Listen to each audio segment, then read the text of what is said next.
Hey, this is Teresa Matsura, and you're listening to Uncanny Japan. The other day, I went with some friends into the mountains to spend the afternoon. We enjoyed an incredible macrobiotic lunch with mushrooms, grasses, wild veggies, and bamboo shoots, all freshly picked that morning. Then we strolled alongside a rocky river and watched a small group of kids, all turned delightfully mad due to spring, and I suppose just being in nature. They threw off their shoes and waded out into the water, where they squealed and caught yamame, cherry salmon, with their bare hands.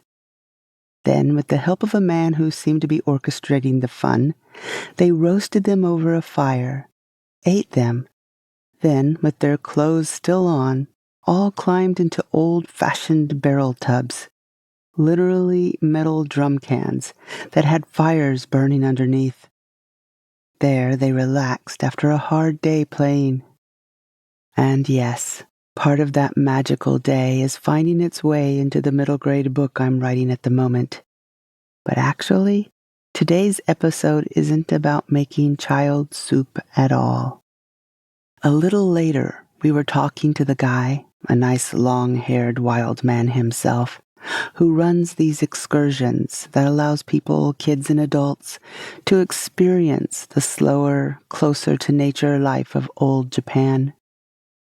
While we were talking, I heard the very distinct sound of someone shouting in the mountain not too far from where we were, and the creaking and falling of a large tree, breaking branches of other trees on the way down. I said something about it, like, wow, that was close. But my friends hadn't heard it. The man, though, nodded and said, yeah, tree. It was weird, but I thought nothing more about it. Maybe my friends were so concentrated on listening to him talk that they didn't hear it. That's perfectly understandable. But as I was leaving the parking area and passed where I was sure the tree had fallen, I slowed down, but I couldn't see anything. No fallen tree, but also no cars or any signs of any woodcutters. Again, maybe it was farther in the trees than I thought. In an interesting bit of synchronicity, I was reading about interesting folk tales from different places around Japan, and the first one I came across was the Furusoma, or old woodcutter.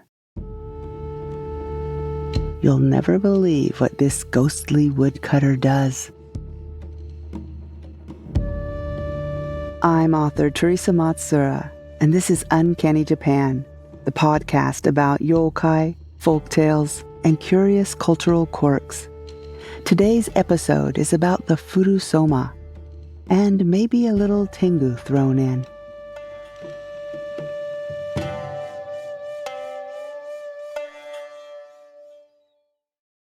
Hey, how are you? Holding up okay? I hope so. Guess what? I do believe the Book of Japanese Folklore is officially released. No more pre-order. Real order is possible.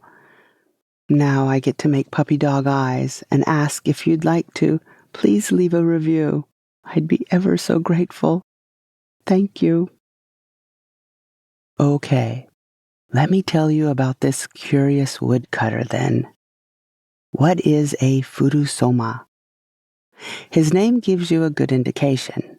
Furu meaning old, and Soma is a cute little kanji combining tree and mountain, and it means forests, often on mountains. You see, after the late 7th century, many large-scale construction projects started popping up all over Japan. There were fancy buildings, castles, temples, and shrines, all being built, and a lot of wood was needed. A soma was the area of mountain and forest maintained for the purpose of logging. In this case, though, Furusoma refers to the ghostly yokai, more often heard than seen. But if you have seen this fella, it might have been from Mizuki Shigeru's portrayal of him, which is a little freaky if you ask me. There's one normalish image of an old gray-skinned man in an orange robe with a hood. His eyes are going in different directions. He's got spaces between his teeth and a blue tongue sticking out. But then another wonderful bout of lucky coincidence happened. Just last week, some other friends came over for lunch, and one of them gave me a couple Mizuki Shigeru books her son was going to throw away. She told me to pass them on, and I was planning to, when I thought, I wonder. And sure enough, there was a chapter on this obscure little beastie. So the image in the book was actually more creepy than the one I found online. It's a black and white drawing of some old man. Eyes are much wilder. It's very dark, so it's hard to tell what's going on, but he's in pretty bad shape. As he should be, because the belief is the Furusoma is the ghost of a lumberjack that died after being crushed by a felled tree or some other similar wood-cutting accident. Sometimes the tale is that the person was illegally logging. Sometimes it's not a dead person's spirit at all, but a mountain kami or deity, having fun, I suppose. You don't necessarily see them, and you probably don't want to given their method of dying. But if you're ever out walking around at night in a forested area, especially on the island of Shikoku in Kochi and Tokushima prefectures, you might hear the telltale sounds of a Furusoma. That is, someone cutting, kan. The buddy sound of the tree crackling as it falls. Then, don, the crash. But it's nighttime, you say. Why would anyone be cutting trees at night? Later, when you go to investigate, no trees have been cut. That said, there is one area where it can happen during the day, and that's the Nagaoka district. And before the ghost tree falls, you'll hear it shout, "Ikuzo, ikuzo! There it goes," or "It's going." This wouldn't be a proper legend or yokai if there wasn't something really out of left field here. And that would be something called a sumisashi. A sumisashi is an old-fashioned and wonderfully creative tool for carpenters. So neat, in fact, that you can still find them in use today. Imagine a length of bamboo, about as long as a pencil, but it's flat, and one end is cut until it's narrowed to somewhat of a point. Then it's beaten with a hammer to fray the end. Now it's a kind of brush and can be dipped into ink, the sumi part of sumisashi, and used to write things on the wood. Cut here, deliver to Indodono, whatever needs to be written. But what makes this even cooler is that the opposite side is left unnarrowed to a point. Think of the end of a ruler. But it's cut at an angle, and then the bamboo is mashed again so that it sucks up ink when it's dipped in.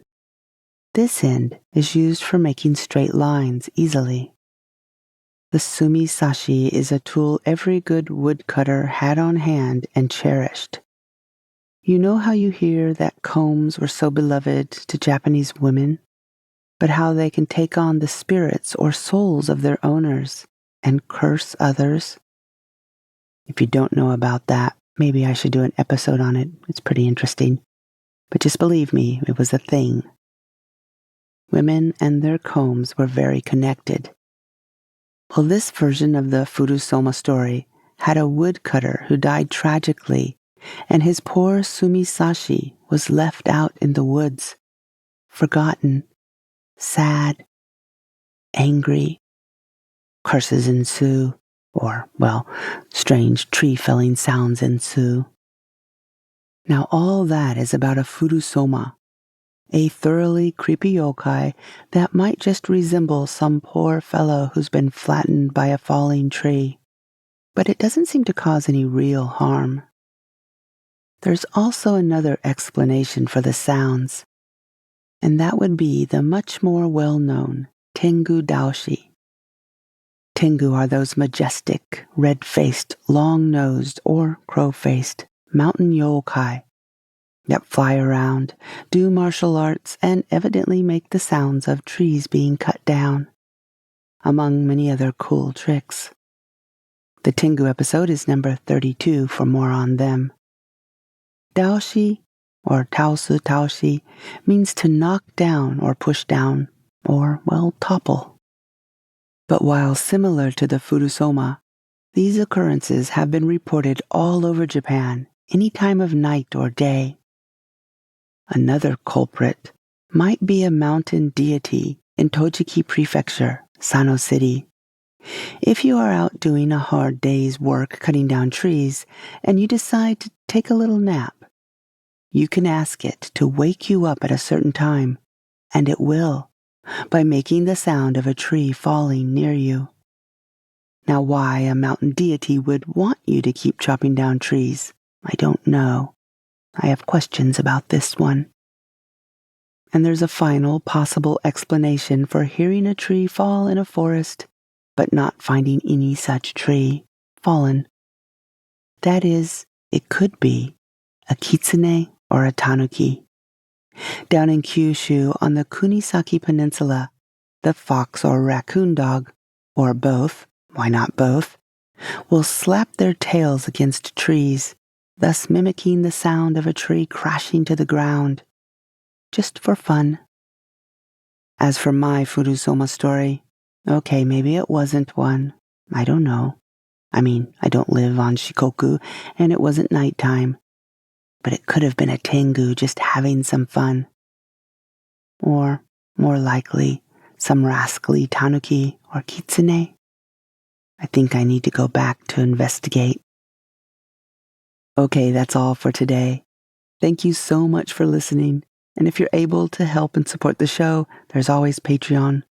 After I record this, I'm going to go and put up a post about the mountain visit with a bunch of pictures of the food in the area.